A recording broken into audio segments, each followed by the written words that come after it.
Hi, எல்லாரும் எப்படி இருக்கீங்க? நம்ம இன்னைக்கு போஸ் ஆக்டை பற்றி பார்க்க போகிறோம். அதனுடைய விரிவாக்கம் என்னன்னு பார்த்தீங்கன்னா, prevention of women from sexual harassment at work place. பெண்களுக்கு எதிராக நடக்கும் செக்ஷுவல் ஹாரஸ்மெண்ட்டை ப்ரீவென்ட் பண்ணுவதற்காக நம்மளோட இந்தியன் கவர்மெண்ட்டு 2013 கொண்டு வரப்பட்ட சட்டம் போஸ்ட் ஆக்ட். இந்த சட்டம் பார்த்தீங்கன்னா நம்மள மாதிரி ஒர்க்கிங் விமனுக்கு யூஸ்ஃபுல்லான ஆக்ட். செக்ஷுவல் ஹாரஸ்மெண்ட் அப்படின்னா ஒரு பொண்ணு அன்சேஃபாக ஃபீல் பண்ணுற மாதிரி. நம்ம வீட்டில் பெண் குழந்தைங்க இருப்பாங்க, நம்ம ஸ்கூலுக்கு போகும்போது பெண் குழந்தைங்களுக்கு சொல்லி கொடுக்குற மாதிரி தான் சேம் ஒர்க்கிங் விமன்ஸுக்கும் குட் டச்சு பேட் டச் மாதிரி தான்.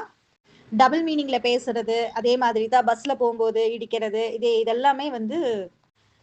எல்லாமே வந்து செக்ஷுவல் ஹாரஸ்மெண்ட்டு தான். இந்த மாதிரி நம்மளுக்கு எங்கேயாவது நடந்துச்சு அப்படின்னா 90 நாட்களுக்குள்ளே நம்ம வந்து ஹையர் ஆஃபீஸருக்கு ரிப்போர்ட் பண்ணலாம்.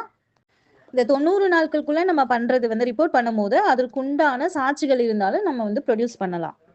இந்த சட்டம் கொண்டு வர்றதுக்கு மூல காரணம் ராஜஸ்தான்ல இருந்த சோசியல் சர்வீசர். இவங்க ஒரு நாள் வந்து குழந்தை திருமணத்தை தடுக்கிறதுக்காக போயிருந்தாங்க. குழந்தை திருமணத்தை தடுக்க போய் இவங்க பாலியல் ரீதியா துன்புறுத்தப்பட்டாங்க. இவங்களுக்கு நடந்த கொடுமை மற்ற யாருக்கும் நடக்கக்கூடாதுன்னு சொல்லி இவங்களுடைய கேஸு கோர்ட்டுக்கு போச்சு. நிறைய போராட்டங்களுக்கு அப்புறமா அவங்களுக்கு நீதி கிடைச்சது. அவங்களுக்கு சப்போர்ட் பண்ணுறதுக்கு விமன் ஆர்கனைசேஷன் ஆர்கனைஸ் பண்ணாங்க. ஆல் இண்டியா லெவலில் விசாகா கமிட்டின்னு ஸ்டார்ட் பண்ணாங்க. 10க்கும் மேற்பட்ட நபர்கள் வேலை செய்கிற எல்லா கம்பெனிலையும் இன்டர்னல் கம்ப்ளைண்ட் கமிட்டி அப்படிங்கிற உள் புகார் குழு எல்லா கம்பெனிலையும் இருக்குங்க. அதில் நீங்கள் தாராளமாக நீங்கள் வந்து புகார் தெரிவிக்கலாம். பெண்கள் போல்டாக இருக்கணுங்க.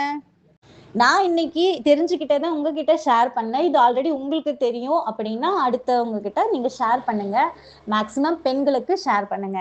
அவேர்னஸ் மீட்டிங்க்கு என்னையும் சேர்த்து செலக்ட் பண்ண என்னோட மேனேஜர் சாந்தி மேடம்க்கு என்னுடைய நன்றிகள்.